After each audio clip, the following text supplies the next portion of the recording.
ഈ കുട്ടി ജനിച്ചപ്പോഴത്തേനും സാധാരണ ഒരു കുട്ടിയെ പോലെ കുസൃതി കുട്ടിയാണെന്നാണ് അമ്മ കരുതിക്കൊണ്ടിരുന്നത്. രണ്ടാമത് ആ വീട്ടിലൊരു കുട്ടി ഉണ്ടായ, ഡയാന എന്ന് പറഞ്ഞ കുട്ടി ഉണ്ടായപ്പോഴാണ് ആ ഡയാന നടക്കുന്ന സമയത്ത് നടക്കുകയും എല്ലാം ചെയ്യുന്നത് കണ്ടപ്പോഴാണ് അമ്മയ്ക്ക് സംശയം ഉണ്ടായത്, മൂത്ത കൊച്ചിന് നല്ല ഡിലേ ഉണ്ടായിരുന്നല്ലോ എന്നുള്ളത്.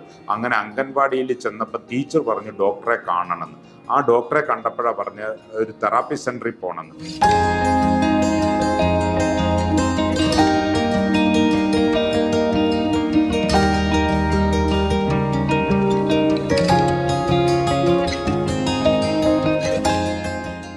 ഞാൻ ഡോക്ടർ ജിനോ. ഈ റോയി അച്ഛനുമായിട്ട് കഴിഞ്ഞൊരു 6 വർഷമായിട്ട് നമ്മുടെ ഈ ഒരു സ്പെഷ്യൽ സ്കൂൾ അല്ലെങ്കിൽ സ്പെഷ്യൽ ചിൽഡ്രൻസിൻ്റെ നീഡ് എങ്ങനെ എൻഹാൻസ് ചെയ്യാൻ പറ്റും എന്നുള്ളതിൻ്റെ റിസർച്ച് നടക്കുന്നുണ്ടായിരുന്നു. അപ്പോൾ അതിൻ്റെ ഭാഗമായിട്ട് ടെക്നോളജി വന്നു കഴിഞ്ഞാൽ ഇതിൻ്റെ ഒരു ഇമ്പ്രൂവ്മെൻറ്റ് നമുക്ക് വിലയിരുത്താമെന്നും പറഞ്ഞിട്ടാണ് നമ്മൾ ടെക്നോളജിയുടെ ഒരു പ്ലാറ്റ്ഫോമിനെ കുറിച്ച് നമ്മൾ സംസാരിക്കുന്നത്. അപ്പോൾ ടെക്നോളജി വെളിരാജ്യത്ത് US-ലും കാനഡയിലും മറ്റുള്ള രാജ്യങ്ങളിലൊക്കെ നല്ലതുപോലെ വരികയും കുട്ടികളിലൊക്കെ ഒത്തിരി ഇമ്പ്രൂവ്മെൻറ്റ് കാണുകയുണ്ടായി. ഈ ഇമ്പ്രൂവ്മെൻറ്റ് വരുന്നത് ടെക്നോളജി വന്നതുകൊണ്ടല്ല, ടെക്നോളജി എംപവർ ചെയ്യുകയാണ് ചെയ്യുന്നത്. അപ്പോൾ പേരൻ്റ് ആയാലും വീട്ടിലിരുന്നാൽ അറിയാൻ പറ്റും എന്താണ് സ്കൂളിൽ പഠിപ്പിച്ചത്, എന്താണ് തെറാപ്പി സെൻറ്ററിൽ പഠിപ്പിച്ചത്. അപ്പം അത് കാരണം അത് നോക്കി അവർക്ക് വീട്ടിൽ പല പ്രാവശ്യം ആവർത്തിച്ച് ആക്ടിവിറ്റികൾ ചെയ്യാൻ പറ്റും. രണ്ടാമത് പണ്ടത്തെ ഒരു ഫ്ലാഷ് കാർഡ് ഇല്ലേ ഒരു കുറേ ടോയ്സുകളൊക്കെ വെച്ചിരിക്കുന്നതൊന്നും കുട്ടികൾക്ക് ഇപ്പോഴത്തെ കാലത്ത് വലിയ ഇൻട്രസ്റ്റ് ഒന്നുമില്ല. പകരം അവർക്ക് ടെക്നോളജി വെച്ചുകൊണ്ട് പഠിപ്പിക്കുമ്പം അവർക്ക് പെട്ടെന്ന് കാര്യങ്ങൾ മനസ്സിലാവുകയും, കാരണം നമ്മൾ ടെക്നോളജി ഇവരെ ഒന്നും മാറ്റി നിർത്താൻ പറ്റില്ല. ഇവർക്കും അറിയാം, ഇവർക്ക് ഒരു വാട്സപ്പൊക്കെ ഓരോരുത്തർ നോക്കുന്നതും അല്ലെങ്കിൽ സിനിമയൊക്കെ കാണുന്ന അവരും കണ്ടുകൊണ്ടായിരിക്കുന്നത്. ഈ കാലത്ത് ടെക്നോളജി അവരെ ഒന്നും മാത്രമായിട്ട് മാറ്റി നിർത്താൻ പറ്റത്തുമില്ല. പലരും റോങ് ആയിട്ട് പറഞ്ഞു കൊടുക്കും, കംപ്ലീറ്റ് ഇവരെ വീട്ടിൽ TV കാണരുത്, നമുക്ക് മൊബൈൽ കാണിക്കരുത്. പക്ഷെ ഇതൊക്കെ കാണിക്കരുതെന്നല്ല, ഇതിലൊക്കെ ഒരു ടൈം റെഡ്യൂസ് ചെയ്യണം. നമ്മൾ ഒരിക്കലും അവരെ മാറ്റി നിർത്താൻ വേണ്ടി നോക്കരുത്. അപ്പോൾ അതെല്ലാം മനസ്സിൽ വെച്ചുകൊണ്ട് എങ്ങനെയാണ് ഇതിനെ ഒരു ബെറ്റർമെൻറ്റിലേക്ക് കൊണ്ടുവരേണ്ടത് എന്നുള്ളൊരു ആശയം വെച്ചിട്ടാണ് കഴിഞ്ഞ ഒരു 4 വർഷമായിട്ട് റിസർച്ചായിരുന്നു. അപ്പോൾ നമ്മൾ തന്നെ ഇതിനൊരു ടീമിനെ ഡെവലപ്പ് ചെയ്യുകയും ആ ടീം വെച്ചുകൊണ്ട് പ്രാക്ടിക്കൽ എക്സ്പീരിയൻസ് ആണ് നമ്മൾ ടെക്നോളജിയിൽ എന്താ ചെയ്യാൻ പറ്റുന്നത് നോക്കിയത്. അതിൻ്റെ ഒരു സൊല്യൂഷൻ എന്ന് പറഞ്ഞു കഴിഞ്ഞാൽ ആ ഒരു കൊച്ചിന് ക്ലാസ്സിൽ പഠിപ്പിക്കുന്ന കാര്യങ്ങൾ നിർബന്ധമായും ആ തെറാപ്പിസ്റ്റ് അന്നന്ന് ഒരു ഡിജിറ്റൽ ഡോക്യുമെൻ്റായിട്ട് പേരൻറ്റിന് ഇട്ട് കൊടുക്കണം. അപ്പോൾ പേരൻറ്റിന് അതിൻ്റെ ആക്ടിവിറ്റി ഉണ്ടാവും. പക്ഷേ ആക്ടിവിറ്റി ചെയ്യാൻ വേണ്ടി അവർക്കൊരു ആക്ടിവിറ്റി ബുക്ക് ഉണ്ടാവും. ആ ബുക്കിലൂടെ ആണെങ്കിൽ അവർക്ക് ഒരു കാരണവശാലും ഒരു കാർട്ടൂണോ സിനിമയോ വേറെ സോഷ്യൽ മീഡിയയിൽ ഒന്നും പോകാൻ പറ്റില്ല. ടീച്ചർ ഇട്ട് കൊടുക്കുന്ന ആ ആക്ടിവിറ്റി മാത്രമായിരിക്കും. അത് അവരുടെ ഹോംവർക്ക് ബുക്കാണ്. അത് അവർ ക്ലാസ്സിലിരുന്ന് പഠിക്കും, അല്ലെങ്കിൽ തെറാപ്പി സെൻറ്ററിൽ ഇരുന്ന് പഠിക്കും. അതാണ് ടെക്നോളജി ആയിട്ട് നമ്മൾ കൊണ്ടുവരാൻ തീരുമാനിച്ചത്. അപ്പോൾ അത് മറ്റുള്ളവരെ അറിയിക്കുക, അല്ലെങ്കിൽ ഇങ്ങനെ ഒരു സംഭവം കൂടെ നമ്മുടെ ഒരു കൺവെൻഷണൽ മെത്തേഡിലെ നോർമൽ സ്കൂളിൽ സ്പെഷ്യൽ സ്കൂളിൽ ഉണ്ട് എന്ന് അറിയിക്കാൻ വേണ്ടിയിട്ടാണ് നമ്മൾ ഇങ്ങനെ ഒരു എക്സ്പോ തന്നെ നടത്താൻ തീരുമാനിച്ചത്.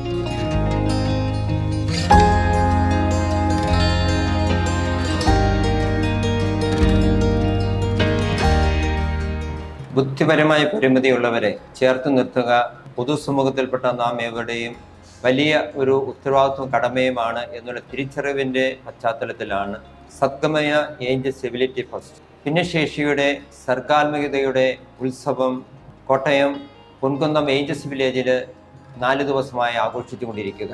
അമ്മയുടെ ഉദരത്തിൽ ഇങ്ങനൊരു കുഞ്ഞ് ജനിക്കുമ്പോൾ മുതൽ മരണം വരെ അവരെ സഹായിക്കുവാൻ പറ്റുന്ന വിധത്തിലുള്ള ഒരിടം ആണ് ഏഞ്ചൽസ് വില്ലേജിൽ ക്രമീകരിച്ചിരിക്കുക. ഏഞ്ചൽസ് വില്ലേജിലെ ആശാനിലയം ആരംഭിച്ചിട്ട് 50 വർഷമാവുകയും കേരളത്തിൽ സ്പെഷ്യൽ എഡ്യൂക്കേഷൻ ആരംഭിച്ചിട്ട് 60 വർഷം പൂർത്തിയാവുകയും ചെയ്യുന്ന ഈ പശ്ചാത്തലത്തിൽ പൊതുസമൂഹത്തിൽപ്പെട്ട നാം ഓരോരുത്തരും ഇങ്ങനെ ഒരു കുഞ്ഞ് ജനിക്കുന്ന കുടുംബം അനുഭവിക്കുന്ന വ്യതയും ഈ കുഞ്ഞിനെ പരിപാലിച്ച് വളർത്തുന്നതിനുള്ള പ്രതികൂല സാഹചര്യങ്ങളും എന്തെന്ന് തിരിച്ചറിയുവാനും തിരിച്ചറിഞ്ഞുകൊണ്ട് അവരെ വളർത്തുകയും നയിക്കുകയും കൈപിടിച്ചുയർത്തുകയും ചെയ്യേണ്ട ഇടങ്ങളിൽ അവസരങ്ങളിൽ അവരെ അതിന് പറ്റുന്ന വിധത്തിൽ പ്രാപ്തമാക്കുവാനും സാധിക്കത്തക്ക വിധത്തിലുള്ള ഒരു വലിയ പരിശീലനത്തിൻ്റെ അവയർനെസ്സിൻ്റെ ഒരു അവസരം എന്ന നിലയിലാണ് ഏഞ്ചൽസ് എബിലിറ്റി ഫസ്റ്റ് ഇവിടെ ക്രമീകരിച്ചിരിക്കുക.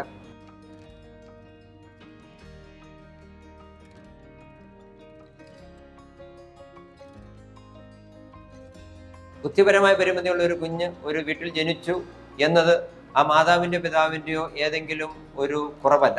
മറിച്ച് ആരോഗ്യമുള്ള ഒരു കുഞ്ഞിനെ ഏതെങ്കിലും മാതാവിനെ പിതാവിന് ലഭിക്കുന്നത് അവിടെ ഏതെങ്കിലും അതീതമായ കഴിവ് കൊണ്ടുമല്ല.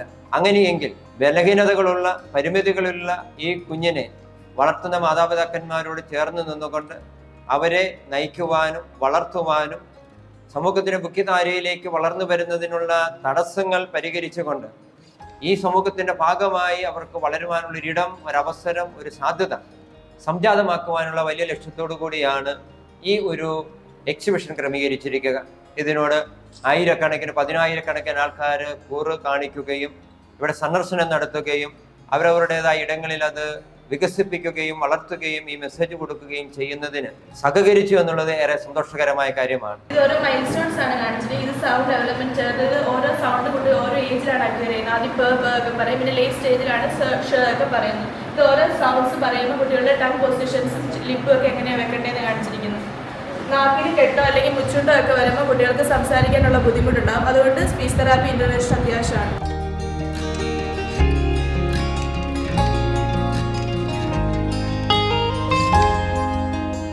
നമ്മൾ ഈ എക്സ്പോയിൽ കാണിക്കുന്ന ഒരു ഡാനിയൽ എന്ന് പറഞ്ഞ ഒരു കഥാപാത്രത്തിനെയാണ്. ഈ കുട്ടി ജനിച്ചപ്പോഴത്തേനും സാധാരണ ഒരു കുട്ടിയെ പോലെ കുസൃതി കുട്ടിയാണെന്നാണ് അമ്മ കരുതിക്കൊണ്ടിരുന്നത്. രണ്ടാമത് ആ വീട്ടിലൊരു കുട്ടി ഉണ്ടായ, ഡയാന എന്ന് പറഞ്ഞ കുട്ടി ഉണ്ടായപ്പോഴാണ് ആ ഡയാന നടക്കുന്ന സമയത്ത് നടക്കുകയും എല്ലാം ചെയ്യുന്നത് കണ്ടപ്പോഴാണ് അമ്മയ്ക്ക് സംശയം ഉണ്ടായത്, മൂത്ത കൊച്ചിന് നല്ല ഡിലേ ഉണ്ടായിരുന്നല്ലോ എന്നുള്ളത്. അങ്ങനെ അംഗൻവാടിയിൽ ചെന്നപ്പോൾ ടീച്ചർ പറഞ്ഞു ഡോക്ടറെ കാണണമെന്ന്. ആ ഡോക്ടറെ കണ്ടപ്പോഴാണ് പറഞ്ഞ ഒരു തെറാപ്പി സെൻറ്ററിൽ പോകണമെന്ന്.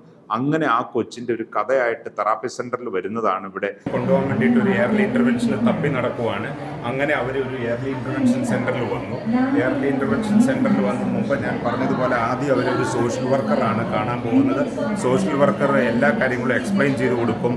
എന്താണ് സ്പീച്ച് തെറാപ്പി, എന്താണ് OT എന്നൊക്കെ ഉള്ള എല്ലാ കാര്യങ്ങളും എക്സ്പ്ലെയിൻ ചെയ്ത് കൊടുക്കും. അങ്ങനെ അവർ ബിഹേവിയറൽ തെറാപ്പി, അതായത് ഒരു സൈക്കോളജിസ്റ്റിൻ്റെ അടുത്തോട്ട് പോവുകയാണ് ചെയ്യുന്നത്. സൈക്കോളജിസ്റ്റിൻ്റെ അടുത്തോട്ട് പോകുമ്പം ആ ബ്രെയിൻ അവരെ കാണിച്ചു കൊടുക്കാൻ വേണ്ടിയാണ് ഒരു ബ്രെയിൻ കാണിക്കുന്ന തലച്ചോറാണ് നമുക്ക് വളരെ ഇമ്പോർട്ടൻ്റ് എന്നുള്ള ഒരു അർത്ഥമാണ് ഇവിടെ കൊണ്ടുവരുന്നത്.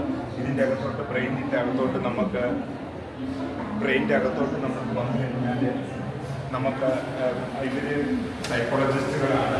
എങ്ങനെയാണ്, ഇതാണ് നമ്മുടെ ഡാനിയൽ ക്യാരക്ടർ. ഡാനിയലും അതുപോലെ ഡയാന എന്ന് പറയുന്ന ക്യാരക്ടറാണ്. അപ്പോൾ ആ കുട്ടി അറ്റൻഷൻ സ്പാൻ പ്രശ്നമുണ്ട്, ഐ കോണ്ടാക്റ്റ് ഒന്നുമില്ലാത്തതാണ്. അപ്പം ആദ്യം സൈക്കോളജിസ്റ്റ് അതിനെ ഡയഗ്നോസ് ചെയ്യുന്നു. ഒരു പക്ഷേ കുട്ടി ഒരു അറ്റൻഷൻ സീക്കിംഗ് ബിഹേവിയർ ആയിരിക്കാം എന്നൊക്കെ അവർ പറയുന്നു. അതെല്ലാം അസസ്മെൻറ്റ് ചെയ്യുന്ന ഒരു ഡിപ്പാർട്ട്മെൻറ്റാണ് സൈക്കോളജി ഡിപ്പാർട്ട്മെൻറ്റ് അല്ലെങ്കിൽ ബിഹേവിയറൽ തെറാപ്പി ഡിപ്പാർട്ട്മെൻറ്റ്. അപ്പോൾ ഇവർ സൈക്കോളജിസ്റ്റ് ഇവരെല്ലാവരും ഇതിനെക്കുറിച്ച് വിവരിച്ചു തരിക എന്ന് പറയുന്നതാണ് വളരെ ഇമ്പോർട്ടൻ്റ് ആയിട്ടുള്ള കാര്യം. രണ്ട് വാക്ക് സൈക്കോളജി എന്നുള്ള പെട്ടെന്ന് പറയാമോ?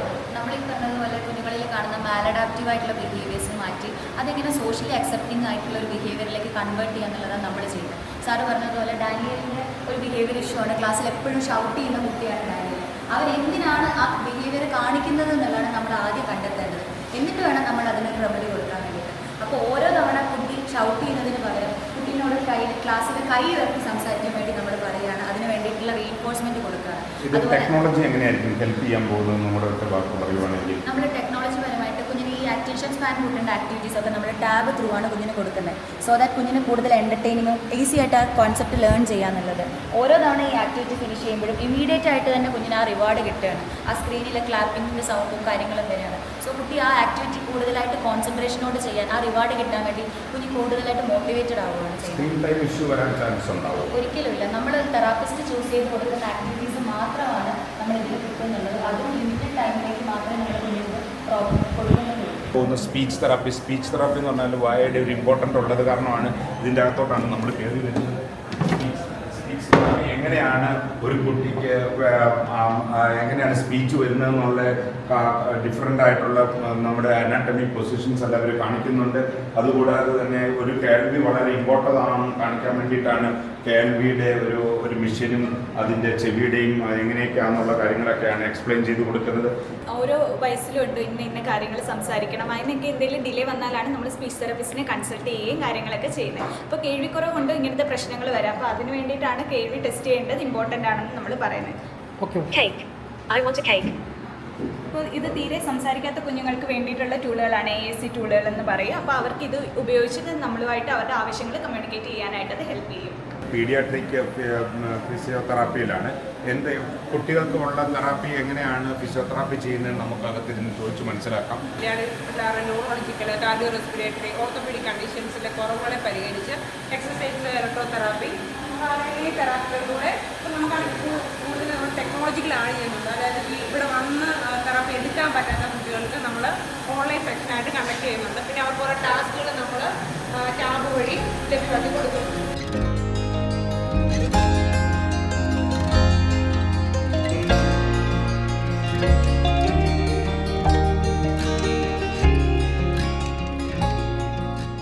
ാണ് അതുകൊണ്ടാണ് നമ്മളൊരു ബുക്ക് തന്നെ കാണിക്കുന്നത്. ഇവർക്ക് അക്കാഡമിക് സ്കിൽസ് ആണ് പഠിപ്പിക്കുന്നത്.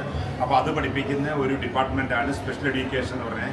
ഇവരാണ് ലൈഫ് സ്കില്ലും ഇങ്ങനെയുള്ള കാര്യങ്ങളെല്ലാം കുട്ടികളെ പഠിപ്പിച്ചു കൊണ്ടിരുന്നത്. അപ്പോൾ അതിനെക്കുറിച്ച് ഓരോ കുട്ടികളുടെ ഓരോ ഏജ് ലെവലിൽ എന്തൊക്കെയാണെന്നുള്ള കാര്യങ്ങളെല്ലാം ഇവർ വെൽ ഡിഫൈൻഡ് ആണ്. 6 വയസ്സ് വരെ എത്തുമ്പോൾ വളർച്ചയുടെ ഘട്ടങ്ങളാണ്. ഇതിലെന്തെങ്കിലും ഒരു ഡിസബിലിറ്റി, ഡിഫിക്കൽറ്റി വരുമ്പോഴാണ് കുട്ടിക്കൊരു ഡിസബിലിറ്റി ഉണ്ടെന്ന് നമ്മൾ ഐഡൻറ്റിഫൈ ചെയ്യുന്നത്.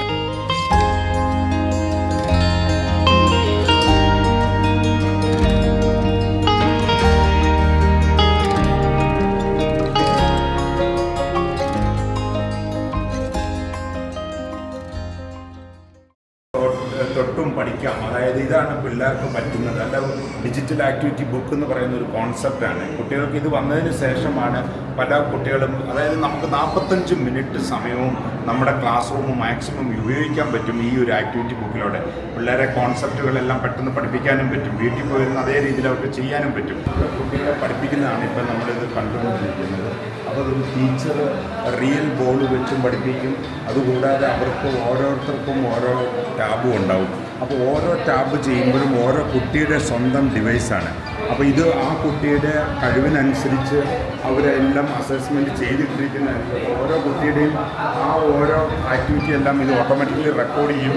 റെക്കോർഡ് ചെയ്ത് കഴിഞ്ഞാൽ നമുക്ക് പ്രോഗ്രസ് അറിയാനും പറ്റും. ശരിക്കും ഗ്രൂപ്പ് തെറാപ്പി എന്ന് പറഞ്ഞാൽ ഇവിടെയും എല്ലാ പ്രൊഫഷണൽസും കൂടെ തീരുമാനിച്ചിട്ട് ഒരു ആക്ടിവിറ്റി ക്രിയേറ്റ് ചെയ്യും. അത് ആ കൊച്ചിൻ്റെ ബെറ്റർമെൻറ്റിന് വേണ്ടിയിട്ടുള്ളതാണ്. ആ ആക്ടിവിറ്റിയാണ് ഒരു ഗ്രൂപ്പ് തെറാപ്പി ചെയ്യുന്നത്. കുട്ടികളുടെ സോഷ്യൽ സ്കില്ല് ഡെവലപ്പ് ചെയ്യാം, കമ്മ്യൂണിക്കേഷൻ, ഷെയറിംഗ്, കോപ്പറേഷൻ, അല്ലെങ്കിൽ ഒരു സോഷ്യൽ സെറ്റിങ്ങിൽ എങ്ങനെ ബിഹേവ് ചെയ്യണം പഠിപ്പിക്കാൻ, നമ്മൾ പരിശീലിപ്പിക്കാനാണ് ഗ്രൂപ്പ് തെറാപ്പി കൊടുക്കുന്നത്. ഓരോ കാര്യങ്ങളെല്ലാം TV യിലിട്ട് കാണിച്ചു കൊടുക്കുകയും അത് എന്നിട്ട് വീട്ടിൽ പോയിരുന്ന് ചെയ്യാനും എല്ലാം ഒരു പോസിറ്റീവാക്കി കൊടുക്കാനും പറ്റും.